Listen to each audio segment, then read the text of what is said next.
Bonjour à tous, Nicolas Martin-Silva, je suis praticien hospitalier dans le service de médecine interne au CHU de Caen et je remercie la filière pour cette invitation à discuter avec vous aujourd'hui de corticothérapie dans le lupus systémique avec un certain nombre de thématiques spécifiques. Je n'ai pas de conflit d'intérêt. L'objectif de cette première partie de présentation est, dans un premier temps, de faire un rappel sur l'historique des glucocorticoïdes et puis de revoir les notions de traitement inversible et de dommage d'organes, puis d'aborder dans un deuxième temps la pharmacologie des glucocorticoïdes avec quelques spécificités identifiées au cours du lupus systémique. Alors, il est toujours intéressant de revenir aux origines d'un traitement qui constitue un de nos outils de travail, et c'est vers le milieu du XVIe siècle que la découverte anatomique des glandes surrénales a lieu par un Italien, Eustachio. Mais on ne sait pas à ce moment-là à quoi servent ces glandes surrénales. Il faut attendre en fait le milieu des années 1800 pour que leur rôle capital dans le bon fonctionnement de l'organisme soit identifié, et c'est l'anglais Thomas Addison qui va décrire la maladie à laquelle il lèguera son nom, qui est une maladie induite par une lésion de ces glandes qui peut conduire au décès. Quelques années plus tard,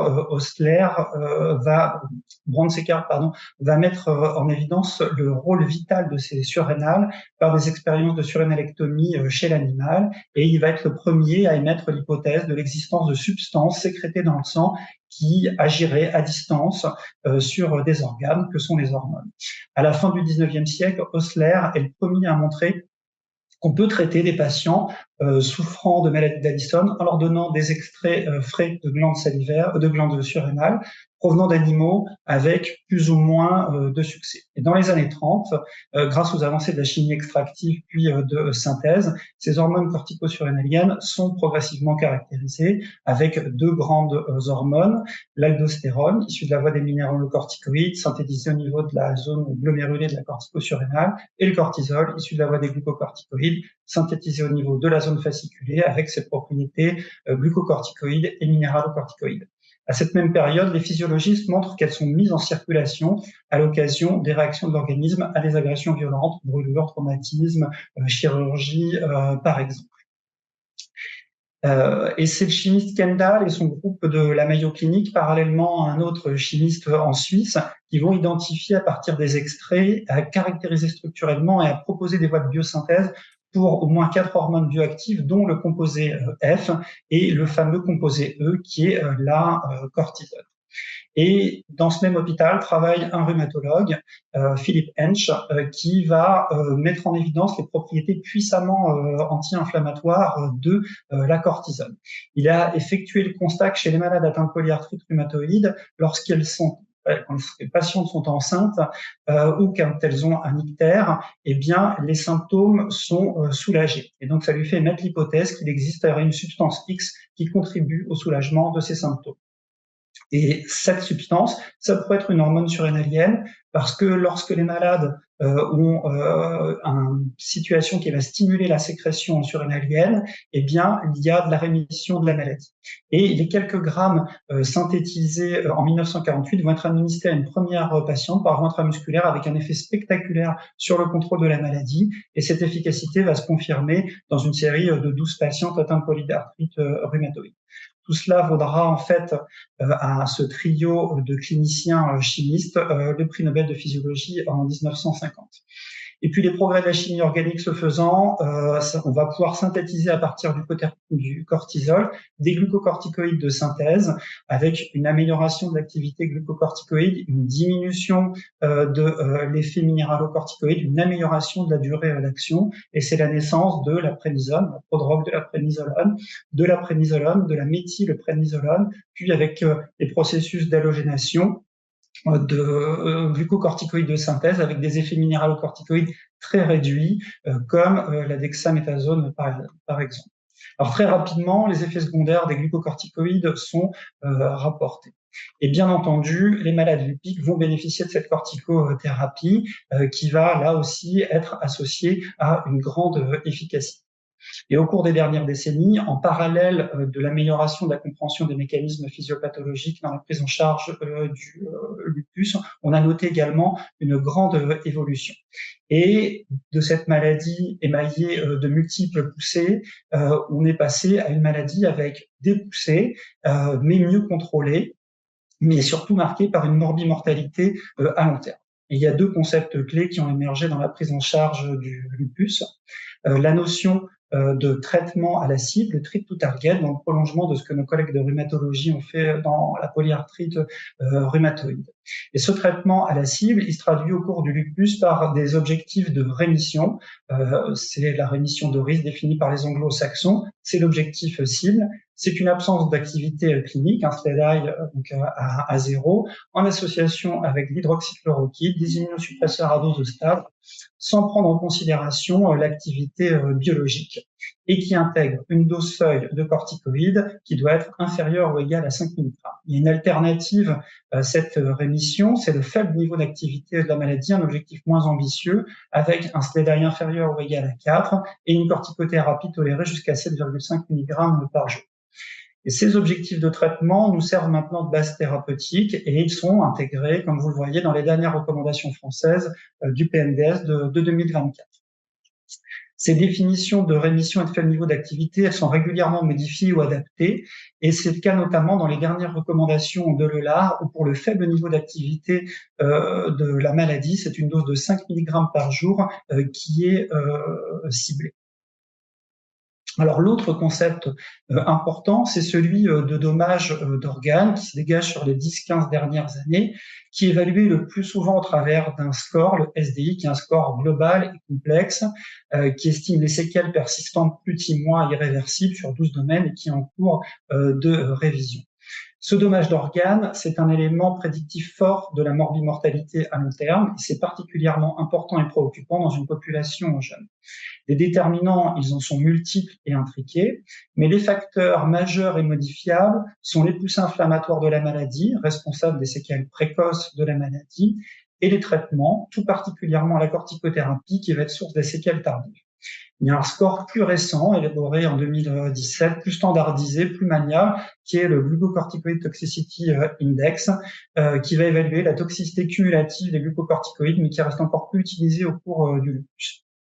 Donc, atteindre ces objectifs de traitement à la cible et obtenir une réduction d'accumulation des séquelles, ce sont des choses qui sont effectivement intimement liées. Et en effet, quelle que soit la définition retenue de la rémission ou du faible niveau d'activité de la maladie, on constate que c'est un facteur indépendant qui permet de prévenir l'accumulation des séquelles. C'est ce qui avait été montré dans ce papier publié en 2022 dans ARD sur près de 1700 malades issus de la Cohort-SLIC internationale multiethnique. Mais atteindre ces objectifs, c'est également associé à une réduction du risque de rechute et de poussée, une réduction de la mortalité et également une amélioration de la qualité de vie. Alors, en pratique, qu'en est-il? Est-ce qu'on les atteint, ces objectifs? Eh bien, ce papier nous donne des informations intéressantes. C'est une revue de la littérature qui reprend différentes cohortes de patients. L'obtention de la rémission, variable dans sa définition, eh bien, elle va être obtenue dans 8% des cas dans la série asiatique de Mock, jusqu'à 59% dans une série iranienne, et plutôt aux alentours de 50% dans une cohorte franco-espagnole. Pour ce qui est du faible niveau d'activité, là aussi variable dans sa définition, eh bien, il peut être obtenu de manière prolongée entre 1/3 et 50% des cas selon les séries. Il y a deux points qui sont particulièrement importants, c'est que plus ces cibles sont atteintes tôt, meilleure est la prévention du dommage d'organes, meilleure est la prévention de la rechute, et plus l'épargne cortisonnée est important. Et l'autre élément, c'est que plus on passe de temps dans le suivi en rémission ou en faible niveau d'activité de la maladie, eh bien, moins on accumule de dommages d'organes. Mais malgré les progrès thérapeutiques, malgré l'amélioration de la connaissance de la maladie, et malgré la connaissance de l'impact délétère des effets secondaires de la corticothérapie, ça reste un des médicaments clés pour réduire l'activation immunitaire et l'inflammation, à la fois à la phase aiguë dans des formes sévères, mais également comme traitement d'entretien de la maladie.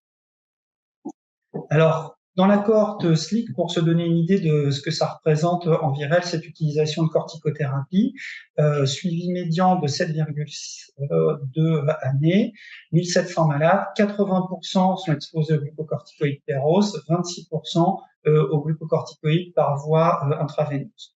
Dans une cohorte italienne qui inclut des malades dans les 12 mois suivant le diagnostic, eh bien, la dose médiane de glucocorticoïdes est de 2,9 grammes à 1 an et de 5,4 grammes à 3 ans.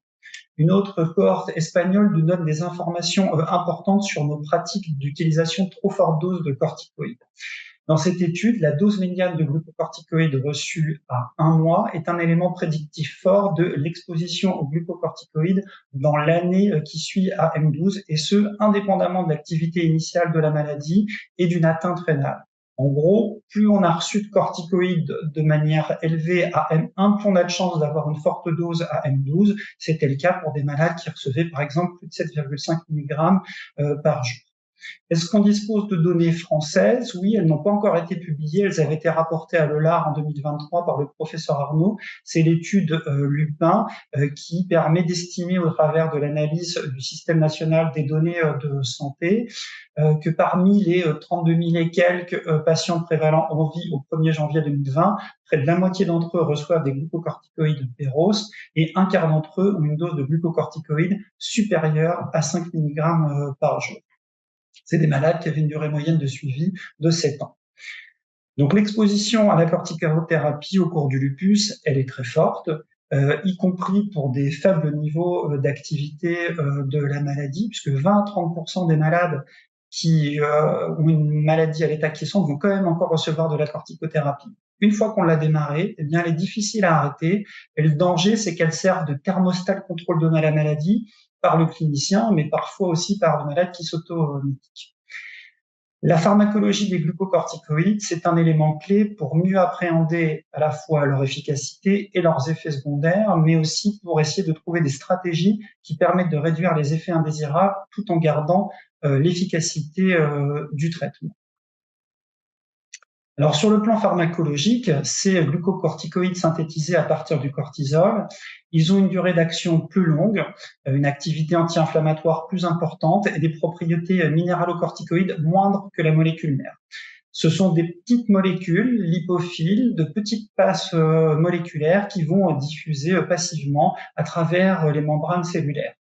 Ce qu'on utilise en France sous forme péros, c'est la prédnisone, qui est une prodrogue de la prédnisolone sous forme de comprimé, la prédnisolone sous forme orodispersible ou effervescente, et la méthylprédnisolone sous forme intraveineuse. La forme orale, le médrol, on l'utilise moins, et l'utilisation de la dexaméthasone, elle est aussi plus anecdotique. La prédnisone et la prédnisolone, elles sont très fortement absorbées au niveau de la partie jéjunale haute, avec une concentration maximale qui survient entre 30 minutes et 3 heures après la prise du traitement. La biodisponibilité de ces glucocorticoïdes, elle est importante après administration orale, et ce, quelle que soit la molécule administrée. C'est vrai qu'en France, en pratique, en tout cas dans mon expérience, le choix clinique il se porte plutôt sur la prédnisone que sur la prédnisolone. Ça repose plutôt sur des observations cliniques qui font état d'une moindre efficacité de la prédnisolone, mais c'est pas étayé par des données robustes. Et finalement, les recommandations internationales, que ce soit les KDIGO ou d'autres sociétés savantes, considèrent qu'il y a une équivalence d'efficacité entre les deux traitements. Il y a un élément qui est très important, c'est suite à leur absorption, la prédnisone et la prédnisolone subissent un métabolisme systémique réversible, qui est un phénomène d'interconversion, qui est un processus d'activation-inactivation qui survient au niveau intracellulaire et qui est médié par une enzyme clé, qui est la 11-bêta-hydroxydéshydrogénase, dont on distingue deux isomères, le type 1, qui est exprimé principalement dans le foie, mais aussi dans le muscle squelettique et dans d'autres tissus, l'adipocyte. Il va permettre très rapidement une bioactivation de la prodrogue qui est la prédnisone en sa forme active, la prédnisolone. La deuxième enzyme, celle de type 2, elle est surtout exprimée en fait dans les tissus périphériques cibles des minéralocorticoïdes, le rein, le côlon, les glandes salivaires, et elle va transformer la prédnisolone en sa forme inactive, et ça limite l'effet minéralocorticoïde dans ces organes cibles. La dexaméthasone, elle, échappe à cette métabolisation.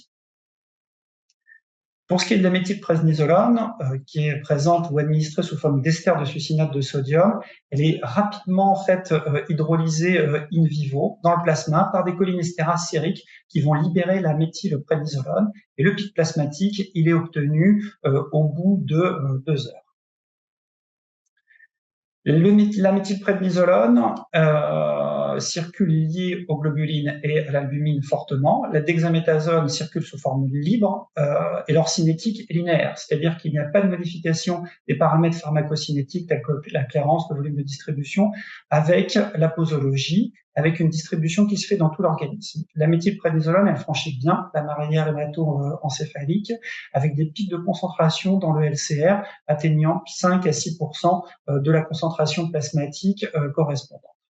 Pour ce qui est de la prénisolone et de la prénisone, elles sont caractérisées par une forte fixation protéique également, de protéines de transport, l'albumine et la cortisol binding protein. L'albumine, elle a une forte capacité mais une faible affinité. C'est l'inverse pour la CBG, faible capacité mais une forte affinité. Et cela fait que, contrairement à la méthylprednisolone, leur pharmacocinétique va être de type non linéaire, dose dépendante, en raison de ce phénomène saturable de fixation à la CBG. Et l'augmentation de la concentration de la forme libre, qui est la forme active, est non proportionnelle à la dose administrée. Et on va avoir des variations importantes de clairance ou de volume de distribution qui peuvent doubler entre des doses de 50 et 40 mg, ainsi qu'une lésion en protéines plasmatiques qui peut varier très fortement. Les glucocorticoïdes, on l'a vu, sont des molécules lipophiles. Donc, il faut qu'elles soient métabolisées pour être rendues hydrosolubles, pour être éliminées. Et le lieu de métabolisation, essentiellement, c'est le foie par des enzymes de phase 1, des cytochrones P450, le CYP3A4 et le CYP3A5, qui sont majoritairement donc exprimés au niveau hépatique et qui exposent bien entendu un risque d'interaction médicamenteuse. Prednisolone et prednisone sont ensuite éliminés essentiellement au niveau rénal sous forme inactivée suite aux enzymes microsomales du foie, donc 15 à 20% sous forme inchangée. Leur demi-vie plasmatique, c'est de 2 à 4 heures pour la plupart des sujets, c'est 2,5 heures pour la méthylprednisolone, et c'est ça qui permet des utilisations rapprochées de ces traitements. Pour la dexaméthasone, la demi-vie elle est beaucoup plus longue, 36 à 72 heures. Pour ce qui est de la demi-vie biologique, qui correspond au temps d'inhibition de l'axe corticotrope, elle est de 12 à 36 heures en moyenne. Alors, en dehors de l'utilisation historique matinale des glucocorticoïdes pour réduire les symptômes de l'APR, il y a des éléments de chronopharmacologie qui soutiennent cette administration en une prise quotidienne le matin au réveil, parce que c'est le moment du pic nictéméral de sécrétion de cortisol et ça permet en fait de maintenir une stimulation de l'axe hypothalamo-hypophysaire surrénalien. Mais il y a aussi une clairance de la prénisolone et de la méthylprednisolone qui est plus faible le matin que le soir. 70 ans après qu'on ait découvert ces glucocorticoïdes, qu'on les ait synthétisés, et malgré les progrès dans les 30 dernières années, le mode d'action reste très complexe et imparfaitement compris. On sait quand même que les effets immunosuppresseurs et anti-inflammatoires sont médiés par deux grands mécanismes, génomiques et non génomiques.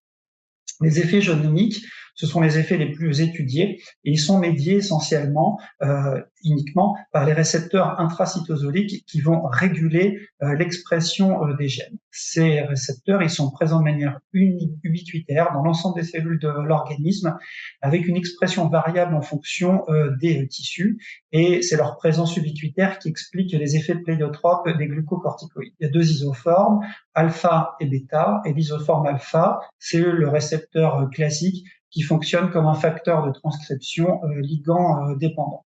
Et donc, à l'état cytoplasmique, ce récepteur, il est inactif. Il est associé à des protéines chaperone, un complexe multiprotéique qui le rend inactif.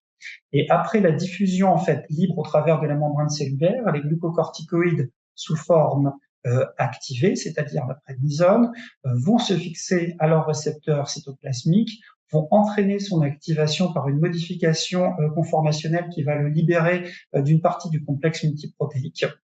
il s'ensuit une translocation dans le noyau de ce complexe glucocorticoïde, récepteur au glucocorticoïde, vers le noyau cellulaire, et il va y avoir des monomères ou des homodimères qui vont entraîner des phénomènes de transactivation ou de transrépression selon plusieurs mécanismes. Ce mécanisme, il peut être direct, via une liaison directement à l'ADN, avec le recrutement de molécules coactivatrices ou corépressives qui vont conditionner l'activité de l'ARN polymérase. Le plus connu, c'est les GRE, les glucoresponsive éléments, mais il y a aussi des négatives GRE situées en amont des promoteurs, ou alors ça peut être le monomère qui va se fixer de manière composite à un ennemi GRE qui va recruter un autre facteur de transcription.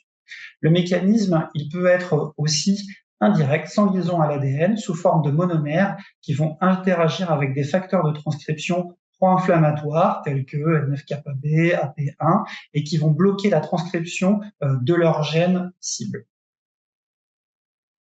Au niveau moléculaire, ces mécanismes d'activation ou de répression transcriptionnelle, ils sont indissociables. Et ils vont entraîner de manière durable une modification de l'expression des gènes. La transrépression, elle va produire un effet anti-inflammatoire en bloquant la transcription des gènes codants pour des cytokines pro-inflammatoires comme l'IL-6, le TNF-alpha, mais aussi de chémokines, de molécules d'adhésion. La transactivation, elle explique quand même une partie des effets anti-inflammatoires par la synthèse de protéines anti-inflammatoires comme l'IL-10 ou IκB, c'est l'inhibiteur de NF-κB, ou la protéine GILS. Mais elle va être surtout responsable des effets métaboliques des glucocorticoïdes, l'insulinorésistance, la néoglucogénèse, l'atrophie cutanée, la résorption osseuse en particulier. Alors cette vision dichotomique d'une bonne transrépression et d'une mauvaise transactivation, elle est un peu schématique et imparfaite parce que la transrépression a aussi sa part d'effets secondaires, par exemple au niveau osseux. Les effets anti-inflammatoires et la toxicité liés à ce mécanisme d'action génomique vont augmenter en parallèle avec la dose et la saturation du récepteur de manière linéaire. Les effets anti-inflammatoires, ils apparaissent dès 2,5 mg par jour de glucocorticoïdes. Ils vont augmenter progressivement et à une dose de 7,5 mg, 50% environ des récepteurs sont saturés. Il y a de l'effet anti-inflammatoire, mais pas beaucoup d'effets secondaires. L'effet maximum anti-inflammatoire va être atteint pour des doses comprises entre 30 et 50 mg, qui va correspondre à une saturation de 100% des récepteurs. Et au-delà de cette dose, en raison de la saturation complète, il n'y a pas de gain en termes d'efficacité anti-inflammatoire, mais une majoration des effets secondaires. Cette régulation pharmacogénomique, par tous les mécanismes qu'elle sous-tend, est lente et ne peut pas expliquer les délais d'action rapides des glucocorticoïdes à forte dose.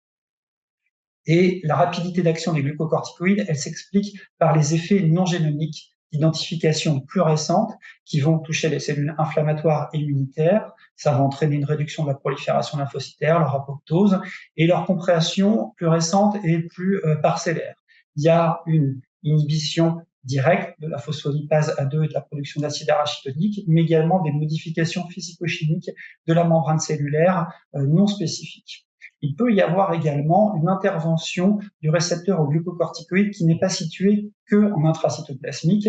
Il y a en effet un certain nombre de récepteurs, notamment au niveau des lymphocytes B et des monocytes, qui sont exprimés à la membrane, et la fixation des glucocorticoïdes entraîne une activation de certaines voies de MAP kinase qui permet une activité transcriptionnelle et qui peut permettre même une préactivation des cellules immunitaires mononucléées qui seraient rendues plus sensibles à l'effet génomique des glucocorticoïdes péros. Il peut y avoir de la fixation compétitive du monomère avec la PI3 kinase, empêchant sa capacité à activer la voie AKT, dissociation des protéines chaperone qui vont agir sur différentes voies de signalisation, et puis également une action sur l'ADN mitochondrial, sur les GRE de l'ADN mitochondrial qui peut être une source d'apoptose. Et donc ces effets des glucocorticoïdes, ils apparaissent quand la saturation est complète au-delà de 100 mg par jour, sont exclusivement assurés par la dexaméthasone et le solumédrol, qui sont respectivement 3 à 5 fois plus puissants que les glucocorticoïdes péros. Le pic d'efficacité se situe vers 500 mg, et donc ce mode d'action, c'est une bonne réserve pour l'action immunosuppressive et anti-inflammatoire des glucocorticoïdes. Alors d'un point de vue moléculaire, ça agit donc sur de nombreux sites des voies de l'inflammation, ça permet la modulation des réponses immunitaires innées et adaptatives, ça va bloquer la différenciation, altérer les fonctions, provoquer l'apoptose, empêcher les cellules d'aller sur le site inflammatoire. Mais à l'échelle cellulaire, l'analyse du transcriptome induit par les glucocorticoïdes montre que la modification de l'expression des gènes est très variable en fonction du type cellulaire, y compris au sein du même type cellulaire. Et ce qu'on voit au cours du lupus, c'est que pour les glucocorticoïdes péros, ça bloque la prolifération lymphocytaire B, ça va empêcher la différenciation plasmocytaire et la production d'IgG, provoquer l'apoptose des lymphocytes B, des thymocytes, réduire les lymphocytes circulants, augmenter la phagocytose par les macrophages, mais en revanche, ça n'a pas d'impact sur la production d'interférons, la cytokine clé du lupus. Par contre, les bolus de corticoïdes, ils réduisent la prolifération des cellules dendritiques plasmacytoïdes et ils réduisent également la signature interféron. Alors, il y a une grande variabilité interindividuelle chez les patients exposés aux glucocorticoïdes sur le plan pharmacocinétique et pharmacodynamique, qui résulte classiquement de caractéristiques physiologiques, âge extrême, extrême, pathologique, mais également d'interactions médicamenteuses avec des enzymes impliquées dans des mécanismes des flux, comme la PGP, ou dans le métabolisme hépatique, comme les cytochromes. À cela s'ajoutent des phénomènes pharmacogénétiques, des polymorphismes des gènes codants pour les protéines de transport, du métabolisme, mais également du récepteur qui peuvent altérer soit leur expression, soit éventuellement leur fonction. Et il peut y avoir de la glucocorticorésistance qui est le fruit, par exemple, d'une surexpression de l'isoforme bêta ou une diminution de l'expression de l'isoforme alpha par un rétrocontrôle chez les malades à qui on a donné des glucocorticoïdes de manière prolongée. Alors, il y a aussi des spécificités liées directement au lupus.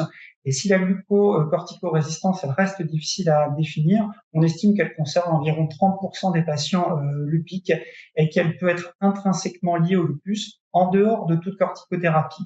L'excès d'interféron, ça peut réguler négativement l'expression de protéines inflammatoires, anti-inflammatoires essentielles, comme GILS, dont on a parlé tout à l'heure, dont le niveau d'expression ne va pas être restauré par les glucocorticoïdes, et ça peut contribuer au phénomène de glucocorticorésistance. Il peut y avoir une augmentation de la PGP, la protéine des flux, ou au niveau lymphocytaire, la cytokine MIF qui va supprimer l'effet inhibiteur de IKB, donc le bloqueur de NF-κB, qui est un facteur de transcription pro-inflammatoire.